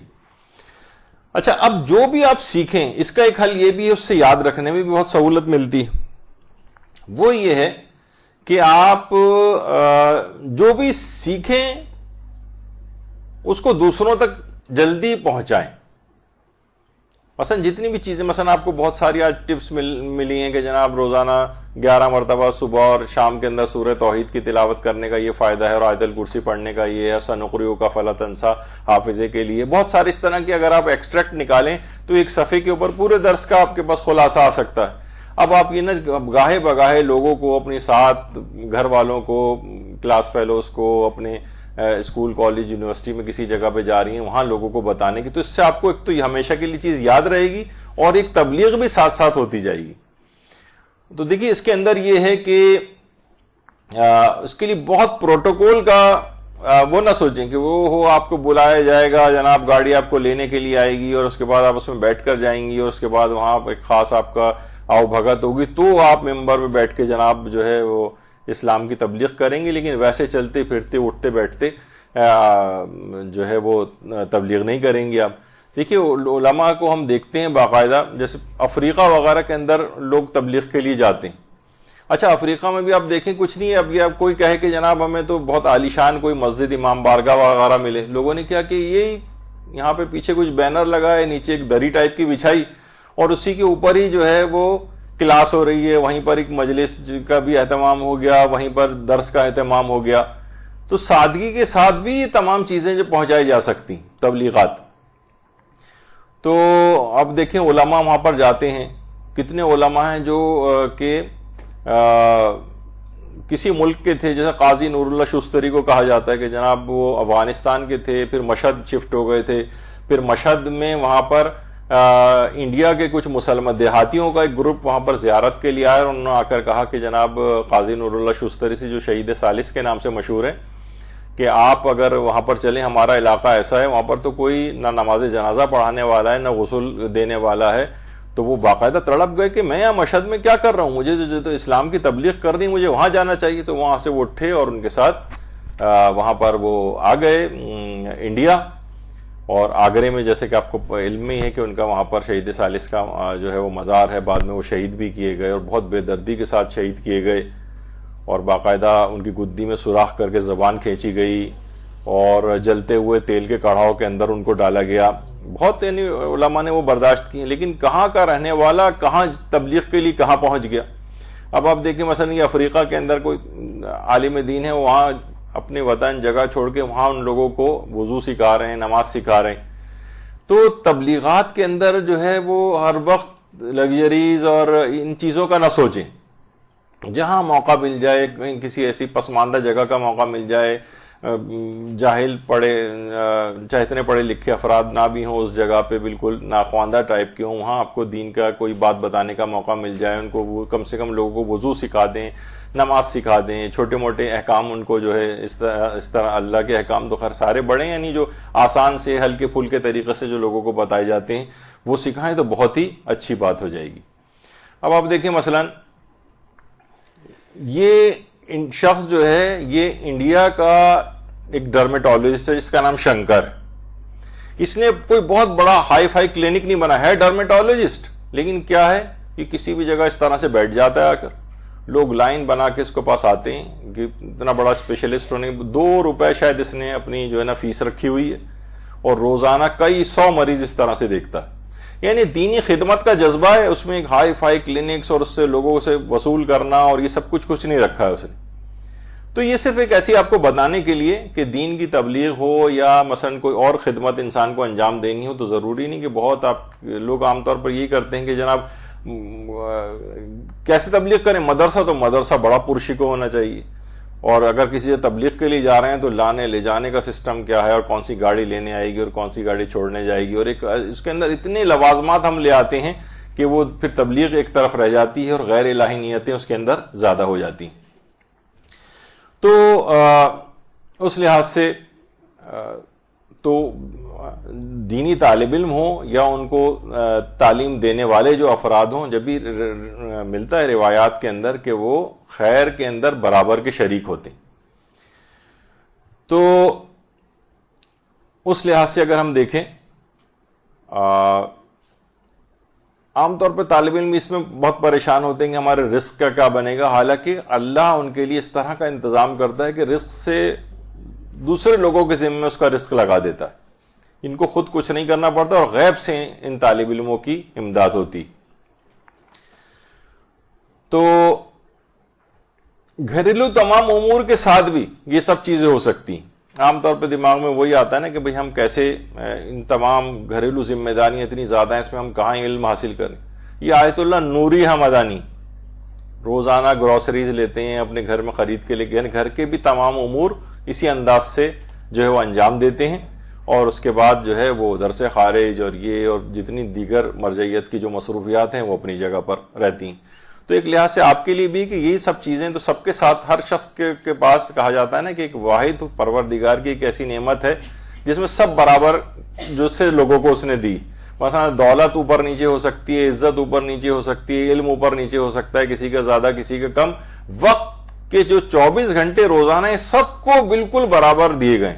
نبی خدا کے پاس بھی اتنے ہی ہیں، امام کے پاس بھی اتنے ہی ہیں، علماء اور مجتہدین کے پاس بھی اتنا ہی ہے، ایک عام آدمی اور ایک جاہل کے پاس بھی اتنا ہی وقت ہے. اب کوئی اپنے اسی وقت کو صحیح یوٹیلائز کر کے ایک مقام تک پہنچ جائے، اپنے آپ کو اسی وقت کے اندر اپنے آپ کو بنا لے، تو اس کے اندر آپ دیکھتے ہیں کتنے بڑے بڑے لوگ جو پیدا ہوتے ہیں اسی وقت کو صحیح استعمال کر کے پیدا ہو جاتے ہیں.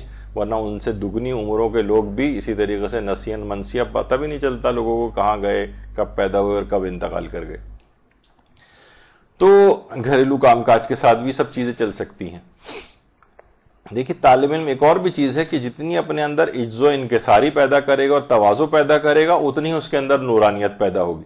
طالب علم کہیں بھی دیکھیں اکھڑ مزاج ہو رہا ہے، علماء کے ساتھ بدتمیزی پہ تلا ہوا ہے، اپنے بزرگوں کے ساتھ ذرا تھوڑی سی علم حاصل ہوا اس کو، اور ہر شخص کو وہ جاہل گنوار اور جو ہے وہ سمجھنا شروع ہو جائے، تو یہ اس کا معنی ہے کہ اس کے اندر اب تکبر علم کا پیدا ہونے لگا اور یہ اس کے اندر سے نورانیت کو بالکل ختم کر کے رکھ دے گا. تو طالب علم ہمیشہ منکسر المزاج رہے، ہمیشہ تواضع اور انکساری کے ساتھ رہے، اپنے سے بزرگ جو بات چاہے وہ غلط بھی کیوں نہ کر رہے ہوں بڑے تحمل سے ان کو سنیں، بہت عزت و احترام کے ساتھ ان تک بات کو پہنچائے. لیکن عام طور پر دیکھنے میں آتا ہے کہ وہ بدتمیز اور اکھڑ مزاج ہو جاتا ہے، متکبر ہو جاتا ہے. اس سے اپنے آپ کو بچانا ہے ورنہ یہ نورانیت کو ختم کر دے گی یہ چیز. اور خدمت خلق بھی اس کے ساتھ ساتھ کتنے علماء ہیں کہ خدمت خلق بھی ساتھ ساتھ کرتے ہوئے جو ہے وہ نظر آتے ہیں. اگلی چیز یہ ہے کہ جو سب سے اہم ہے اس کے ساتھ تو کوئی چیز نورانیت کا کوئی تصور ہی نہیں اگر گناہوں کو ترک نہ کرے. گناہوں کو ترک نہ کرے. دیکھیے گناہوں کو علماء ایک چیز بڑی اچھی کہتے ہیں کہ گناہ جو ہے فقط تمنا کرنے سے کچھ نہیں ہوتا جب تک کہ عملی اقدام نہ کیا جائے. مثلا ہر شخص کی تمنا ہے کہ مجھ سے گناہ نہ ہو. جیسے اگر کسی کو خدا نخواستہ کوئی مرض لاحق ہو جائے، ٹی بی ہو جائے جیسے کسی کو، اب وہ بیٹھ کے صرف وہ ٹسوے بہاتا رہے، صرف روتا رہے، لوگوں سے شکایتیں کرتا رہے، فون کر کر کے ہر ایک کو اپنی علامتیں بتاتا رہے، کیا اس کا مرض کبھی ٹھیک ہوگا؟ کبھی بھی ٹھیک نہیں ہوگا. بھائی جاؤ ڈاکٹر کے پاس جاؤ، اس سے علاج لو، گولیاں کھانی شروع کرو، چند مہینوں کے اندر تو مکمل صحتیاب ہو جاؤ گے. تو کیا ہے کہ ہم کیا کرتے ہیں، صرف تمنا کرتے ہیں. جیسے ہم نے ایک دفعہ یہاں درس ہوئے تھے تو اس میں ایک بات آئی تھی کہ ہمیں متمنی نہیں ہونا چاہیے، مرید ہونا چاہیے. متمنی کہتے ہیں تمنا کرنے والے کو، خواہش رکھنے والے کو. مرید کہتے ہیں صاحب ارادہ کو. صاحب ارادہ کر لیں کہ میں گناہ نہیں کروں گی، فلاں فلاں واقعی میرے اندر کمی، میں اپنی زبان پہ کنٹرول نہیں رکھ پاتی، میں غصے میں آ جاتی ہوں، یا مثلا میں غیبتیں مجھ سے زیادہ ہوتی ہیں، جھوٹ میں اکثر بول دیتی ہوں، الزام میں اکثر لوگوں کے اوپر لگا دیتی ہوں اپنی زبان کو اس لحاظ سے. تو ہر شخص یا میں حجاب میں کبھی کمی کر دیتی ہوں، تقریبات جاتی ہیں اس میں تقریبات میں مثلا میک اپ کر کے چلی جاتی ہوں، اپنے آپ کو نہیں روک پاتی، مختلف جو اس طرح کے گناہ ہیں. تو ہر شخص اپنے اندر وہ محسوس کر سکتا ہے کون سے گناہ. تو انسان کو چاہیے کہ اپنے سے عہد کر لے کہ میں یہ فلاں فلاں گناہ تو میرے اندر پایا جاتا ہے، یہ میں مجھ سے نہ ہونے پائے. گناہوں کا ترک. اچھا اس کے لیے بھی کچھ طریقے بھی ہیں جو کہ ابھی تو نہیں، ہمارے ہاں مسلسل اس کے اوپر کئی نشستوں کے اندر گفتگو ہو چکی ہے، گناہوں کو ترک کیسے کریں. اس میں یہ ہے کہ کچھ چیزیں ایسی ہیں جو اسلامی طریقے کار ہیں.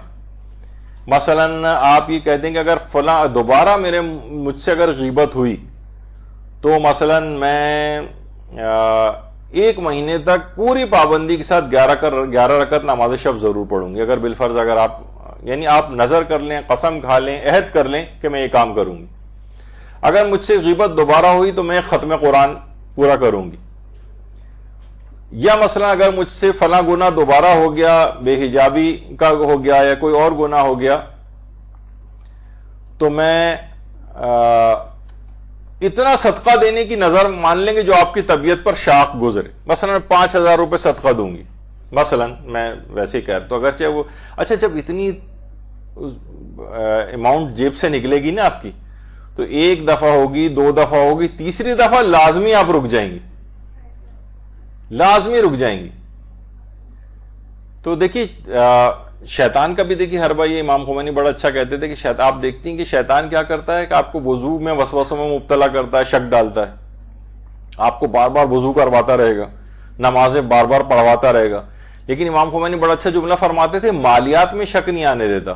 مثلا کبھی نہیں ہوتا کہ شاید میں نے خمس نہ نکالا ہو, چلو دوبارہ نکال دوں, شاید میرا حج غلط ہو گیا ہو, چلو 1 دفعہ اور حج کر لیتا ہوں, یا شاید میں نے فلاں کو پیسے نہیں دیے تو کوئی بات نہیں 2 لاکھ روپے میں دے دیتا ہوں ان کو دوبارہ, شاید میں نے نہ دی ہوں. نہیں, اس میں کبھی آپ کو شک نہیں آنے دے گا, یہ آپ کو صرف اس کے اندر وسوسوں کے اندر ڈالے گا. تو اتنا کم سے کم آپ نظر کر لیں, قسم کھا لیں, عہد کر لیں کہ یہ جو گناہ مجھ سے ہو رہا ہے اگر مجھ سے دوبارہ ہو گیا تو کم سے کم ہر شخص اپنی حیثیت کے مطابق جو اس کو شاق اور بہت بڑا لگے کہ یہ بڑی اماؤنٹ میرے پاس سے جا رہی, اس طرح کی کوئی منت صدقے میں وہ واجب ہو جائے گا دینا اس کو, اگر اس نے مخالفت اس کی. تو علماء فرماتے ہیں کہ عشاء 1 دفعہ ہی اس سے مخالفت ہوگی, اس کے بعد خود اس کا نفس مجبور کرے گا, ارے رک جاؤ خبردار ورنہ اتنے 1000 روپے دینے پڑ جائیں گے, یا اتنی نمازیں پڑھنا پڑیں گی, یا اتنے روزے رکھنے پڑ جائیں گے. تو یہ مختلف اس طرح کے طریقے بھی ہیں جو شرعی طریقے ہیں. شرعی ریاضتیں ہم اس سلسلے میں کر سکتے ہیں, کوئی غیر شرعی ٹائپ کی کوئی منت یا اس طرح سے جو ہے وہ نہیں مانی جا سکتی. تو نورانیت کے اعتبار سے انسان اپنے آپ کو گناہوں سے جو بچاتا ہے, تو اس کے اندر ایک وہی جو ابھی میں نے اس سے پہلے آپ کو آیت اللہ وحید خراسانی کے حوالے سے بھی بتایا کہ جو 11 مرتبہ سورہ اخلاص صبح کے وقت بھی اگر پڑھے گا تو اس کے متعلق یہ کہا جاتا ہے کہ خواہ اس دن شیطان کتنا ہی زور کیوں نہ لگائے اس کو کوئی گناہ نہیں کروا سکے گا.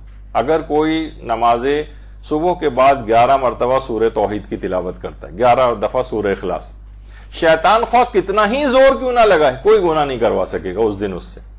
تو انسان کو مختلف یہ علم حاصل کر کے ایسی چیزیں جو ٹپس ہیں علماء اور مجتہدین مراجع نے بتائی ہیں, یہ اس کو دماغ میں اپنے رکھنی چاہیے کہ یہ میں ان چیزوں سے استفادہ کروں اور اپنے آپ کو ان چیزوں سے بچاؤں.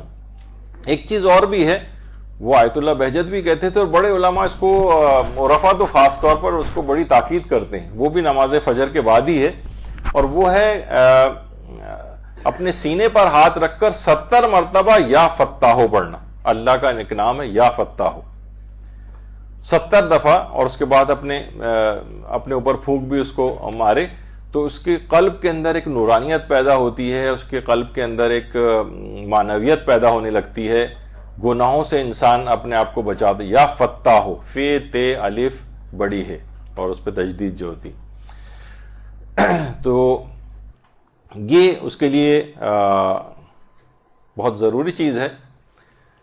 اچھا, اب طالب علم کے لحاظ سے ایک اور چیز یہ ہے کہ طالب علم عام طور پہ ہم کو نظر یہ آتا ہے کہ محنت کرتے ہوئے نہیں نظر آتے, محنت انہیں خوب کرنی. خیر ابھی اس کے اوپر ہم تفصیل ابھی تھوڑی سی اور آگے آئے گی.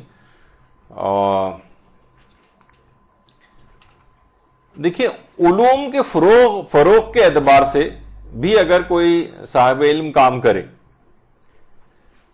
مثلا اگر آپ ایک زمانہ تھا مجالس سے اعضاء میں ایک ٹرینڈ ہوا تھا, پھر آہستہ آہستہ پتہ نہیں اس دفعہ کچھ کم ہو گیا, کچھ تو ہمارے کچھ ہم خیال دوستوں نے بھی یہ چیز شروع کی تھی کہ مجالس میں کھانے وغیرہ تو بالکل ایز اٹ از کھلائیں, اس میں کوئی تبرک وغیرہ بانٹنا, کھانے کی چیز دینا, اس کو کوئی ریپلیس کرنے کی ضرورت نہیں, ایڈیشن کر دیں اس میں.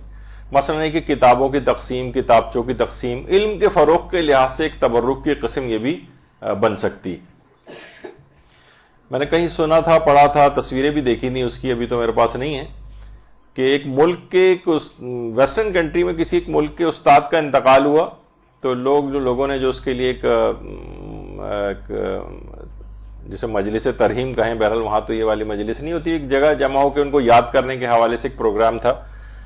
تو انہوں نے کہا کہ ہم بجائے ان کے لیے پھول لے کر آئیں، ہم یہ کریں گے کہ ایک ایک ہر شخص جو ہے نا کتابوں سے بھرا ہوا ایک بیگ لے کر آئے گا، اور ہم جو ہے یہ کتابوں کا بیگ ان کی یاد میں ان کی طرف سے کسی غریب طالب علموں کو، تو تقریباً 100 افراد وہاں پر آ کر جمع ہوئے اور تقریباً 100 بیگز وہاں پر کتابوں سے بھرے ہوئے وہاں پر آئے اور اس کے بعد غریبوں میں تقسیم ہو گئے. تو بہرحال یہ دیکھیے چیزیں ہوتی ہیں کہ پھول رکھنے سے کیا، صرف پھول رکھنے سے انسان خود ذاتی طور پر ہی خوش ہوتا ہے، وہ بھی ٹھیک ہے کریں، اس کی کوئی ممانعت نہیں ہے. لوگ عام طور پر افراد و تفرید کا شکار ہو جاتے ہیں اور کہتے ہیں نہیں یہ پھولوں کی بھی کوئی ضرورت نہیں ہے اور قبر پہ پھول ڈالنے کی بھی کوئی ضرورت نہیں. اپنی جگہ پھول ڈالنے سے میرا آپ کا دل خوش ہو جاتا ہے، ڈالیے. لیکن بہرحال یہ کہ یہ والی چیزیں بھی اس کے ساتھ ساتھ اڈاپٹ کریں. ریپلیس کرنے کی ضرورت نہیں ہے کہ ہم کسی رائج رسم کے خلاف جا کر اور ایک معاشرے میں ایک طوفان برپا کر دیں، بلکہ یہ ہے کہ اس کے اندر ایڈیشن کر دیں چیزوں کا. مثلا ایک طریقہ کار یہ بھی ہے کہ کتابوں کے فروغ کے اعتبار سے تو علمی ترقی عام طور پہ دیکھنے میں یہ آتا ہے کہ لوگ سوچتے ہیں، یعنی ہم پوچھتے ہیں کہ سب سے سستی والی کتاب بتائیے کون سی ہے. جب کہتے ہیں جناب 25 روپے کی یہ ہے تو وہ 25 میں بھی ڈسکاؤنٹ کروایا جاتا ہے. مدرسے میں لوگ آتے ہیں بانٹنے کے لیے کتابوں کے لحاظ سے، تو ان کو سب سے سستی ترین چیز، یعنی باقی اگر کچھ کہیں گے جناب کتنی دیگیں بن رہی ہیں حلیم کی تو بتائیں گے کہ 15 دیگیں ہیں، کہ یہاں بہت سے لوگ تو 100 دیگوں والے پروگرام بھی کرتے ہیں چولی میں. تو بہرحال وہ ان کا اپنا ہے، ان پہ کوئی اعتراض اور اس کی بات نہیں، لیکن ایک تھنکنگ کے اعتبار سے میں بات کر رہا ہوں کہ اس کے اندر تو بہت زیادہ پیسہ لوگ خرچ کرنے کو تیار ہوتے ہیں، لیکن جہاں علم کے فروغ کی بات آ جائے تو وہاں پر ان کو 30-25 روپے بھی جو بہت زیادہ لگتے ہیں ایک کتاب کے. اور وہی کہیں گے جناب 30 روپے کا مثلا شیرمال بھی ہے تو وہ کیا وہ 2 شیرمال بھی ہر ایک کو دینے کو تیار ہو جاتے ہیں، لیکن کتاب نہیں. تو یہ ایک چیز ہے، اس کو فروغ دینا چاہیے. تو دیکھیے کتاب کے متعلق کہا جاتا ہے کہ ایصال ثواب کی مجالس کے اندر خصوصی طور پر اس وقت تو دیکھیے بہت سے لوگوں کا دل بھی بڑا نرم ہوتا ہے. کہا جاتا ہے کہ ایصال ثواب کی مجلس وہ واحد مجلس ہے کہ جس میں کوئی اگر دہریہ رشتہ دار بھی ہے نا، جو اللہ کو بھی نہیں مانتا رسول کو بھی نہیں مانتا، وہ بھی اس مجلس میں اس کو آنا پڑتا ہے. تو بہت سے ایسے افراد ہوتے ہیں جو پورے سال مجالس میں، حتیٰ کہ عشرہ اولا کی جو مجالس محرم کی ہوتی ہیں اس میں بھی لوگ عام طور پر بہت سے افراد نہیں جاتے ہیں، لیکن رشتہ داروں کی ایصال ثواب کی مجلس میں ان کو مجبوراً آنا پڑتا ہے. تو اس کا بھی کوئی اسپیشلائزیشن اس کے اندر کر لے اور اپنے آپ کو اس میں کہ اس کا مواد ایسا تیار کر کے لوگ آپ کو کہیں کہ جناب ایصال ثواب کی مجلس فلاں ذاکرہ کو بلاؤ وہ سب سے بہترین پڑھتی. اس طرح کی اس انداز کی دل کو جو ہے منقلب کر دینے والی مجلسیں کہ لوگ عمل اور رغبت. اچھا اس میں ہر شخص دیکھیے موت کی جو مجلسیں ہوتی ہیں عام طور سوئم کی، 40ویں کی، برسی کی، اس میں لوگ موت کی طرف ذرا سننے کو تیار ہوتے ہیں. اس کا میٹر ان لوگوں کو بھی پتا ہوتا ہے ایصال ثواب کی، تو اس میں تبلیغ کا بہت اچھا موقع آپ کے پاس ہوتا ہے. تو اس میں اسپیشلائزیشن پیدا کریں بنسبت ہے کہ عمومی قسم کی مجلسیں. مہارت جو ہے وہ اگر اس سلسلے میں آ جائے تو آپ کی ایک اسپیشلائزیشن بھی ہو جائے گی.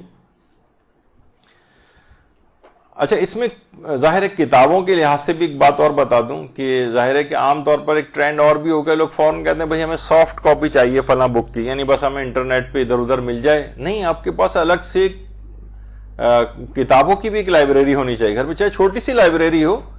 دیکھو کہ یہ اچٹتی پچٹتا سا طریقہ ہوتا ہے انٹرنیٹ پہ گئے اور ایسی کتاب کو کسی کو ورق گردانی کی.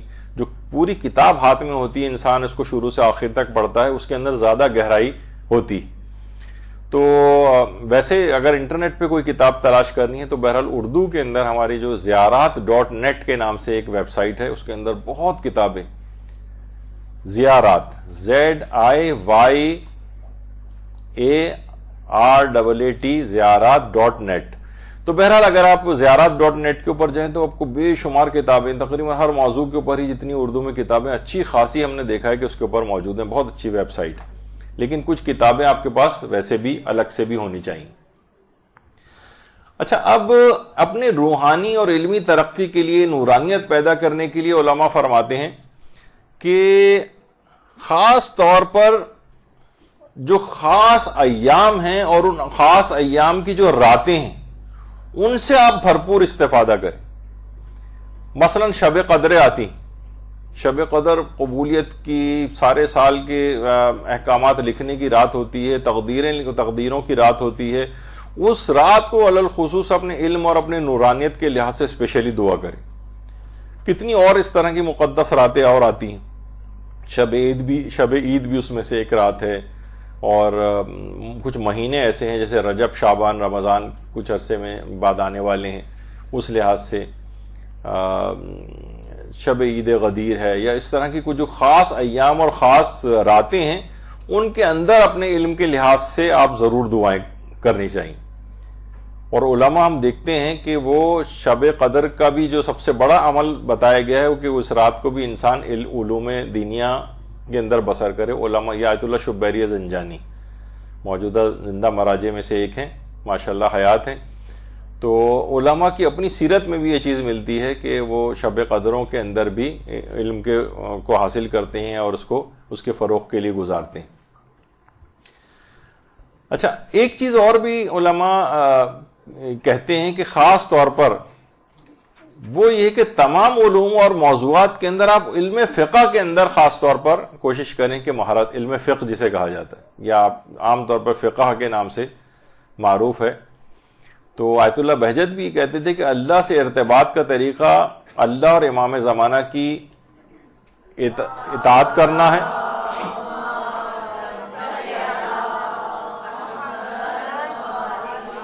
اور اطاعت کیسے ہوگی؟ اپنے مرجع کے رسالہ عملیہ پہ عمل کرنے سے. یعنی ایک آپ کا جو عمل ہے وہ آپ کے مجتہد عالم کے فتوے کے مطابق، اس سے ہٹ کر نہیں ہونا چاہیے. تو گویا یہ کہ آپ نے اپنے زمانے کے امام کی بھی اطاعت کر لی. تو اپنا ارتباط اس سے آپ کو رسالہ عملیہ سے بڑھانا. رسالہ عملیہ سے مراد فقط توضیح المسائل نہیں، یعنی ان کے دینی احکام توضیح سے میں بھی ہوتے ہیں، دیگر کتابوں کے اندر بھی ہوتے ہیں، ان کے استفتاحات وغیرہ کے اندر بھی ہوتے ہیں. تو یہ خاص طور پر. اور کہا یہ جاتا ہے کہ دیکھیے علوم ویسے تو انسان علم تفسیر میں کسی کا خاص انٹرسٹ ہے وہ بھی حاصل کرے، بہت بڑا علم ہے، قرآن کا علم، تفسیر کا علم، احادیث کا علم، اخلاقیات کا علم، عقائد کا علم اور تاریخ کا علم وغیرہ. لیکن کیا ہے کہ ایک جو خصوصی ایک برکت اور ایک نورانیت ہے وہ علم فقہ کے اندر. مسائل فقہ کے اندر خاص طور پر آپ کوشش کریں کم سے کم اس میں اپنی.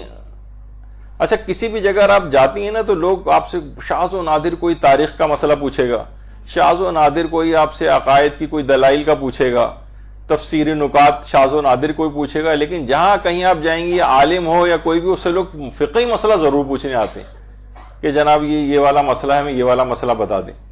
تو اس کے اندر ایک خصوصی مہارت آپ کو پیدا کرنی چاہیے، اور یہ واقعتاً نورانیت بھی پیدا کرتی ہے. اور دوسری ایک اور خصوصیت علم فقہ کے اندر یہ ہے کہ علماء کہتے ہیں کہ خاص قسم کی فقہ کے اندر ایک برکت ہے کہ جو بھی اس کے اندر زیادہ اپنے وقت کو لگاتا ہے اس کے مالی بہت ساری مشکلات حل ہوتی ہیں، جس میں سر فہرست مالی مشکلات کا حل.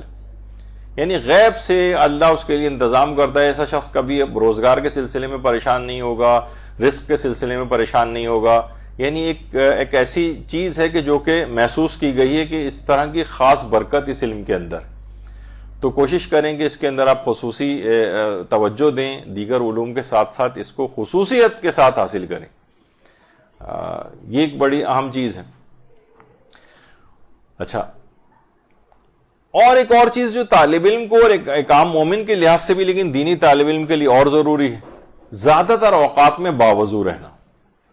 زیادہ تر اوقات میں مدرسہ آنے سے پہلے آپ حتی الامکان جتنا بھی ممکن ہو سکے وضو کو بچاتے ہوئے، اس میں وسوسے کی حد تک بھی نہ جائیں کہ ہر 5-10 منٹ بعد وضو کرنے کے لیے جا رہے ہیں، ایک عجیب وسواسی کیفیت ہو رہی ہے.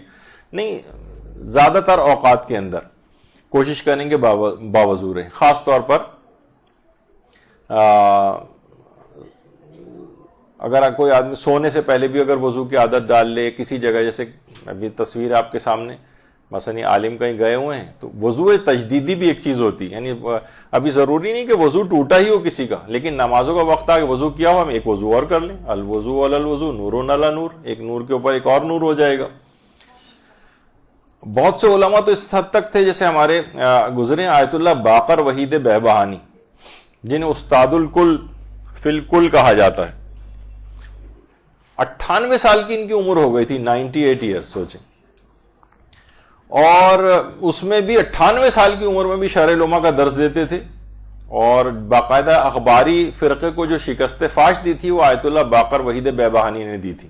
اس کے بعد سے آج تک اخباریت پنپ نہیں سکی. آج کل جتنے بھی اخباری زیادہ تر وہ جعلی اخباری شمار ہوتے ہیں، یعنی لیکن اصل جو صف کو درہم برہم کیا تھا وہ آیت اللہ باقر وحید بیبہانی نے کیا تھا. 98 سال کی عمر میں بھی درس دیتے تھے.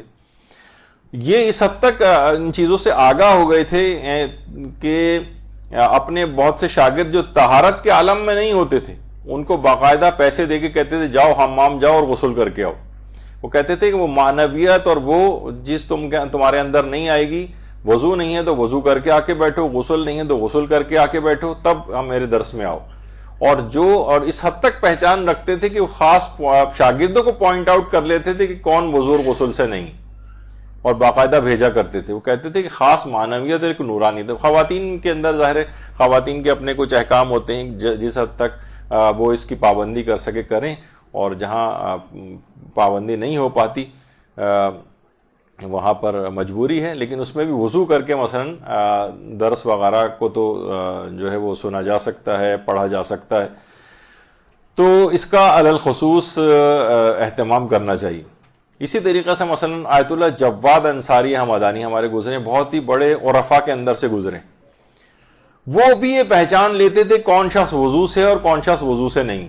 پورے باقاعدہ لوگ ان کے پاس آتے تھے، کبھی گھر میں دعوت بھی کرتے تھے تو یہ خود سب کے ہاتھ دھلاتے تھے، اور باقاعدہ بغیر نام لیے اعلان بھی کرتے تھے کہ سب لوگ وضو سے آئیں سوائے ایک شخص کے.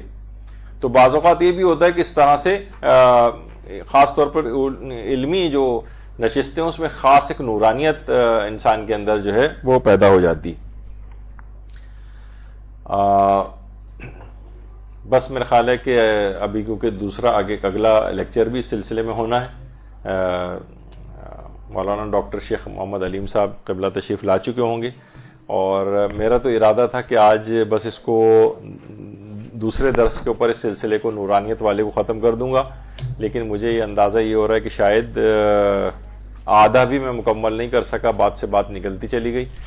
لیکن کیونکہ اتنا اہم ہے کہ ساری زندگی یہ سب چیزیں آپ کے کام آئیں گی، تو میں کوشش یہ کروں گا کہ اس کو تیسرے جو درس ہوگا اس میں اس کو انشاءاللہ ختم کر دیا جائے. لیکن یہ کیونکہ اتنا غیر اہم نہیں ہے، آپ نے دیکھا کہ اس میں کتنے پوائنٹس ایسے ہیں کہ جو آپ کو عام زندگی میں بہت کام آئیں گے. ان کے اوپر اگر آپ عمل کریں تو ایک نورانیت پیدا ہوتی چلی جائے گی، اور پھر باقی زندگی علوم حاصل کرنے کا جو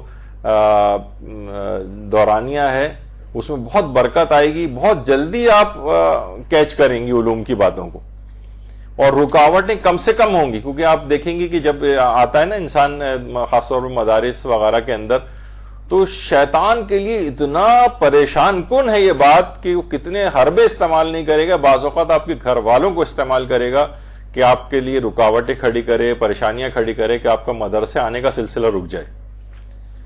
تو شیطان کو بھی شکست فاش دینی ہے تو انہی اذکار، توسل اور ان تمام چیزوں سے دینی ہے جو کہ ابھی آپ نے سنے ہیں. انشاءاللہ ابھی کچھ باتیں اور رہ گئی، وہ اگلی نشست کے اندر بیان کریں گے. وصلی اللہ علی محمد وآلہ الطیبین.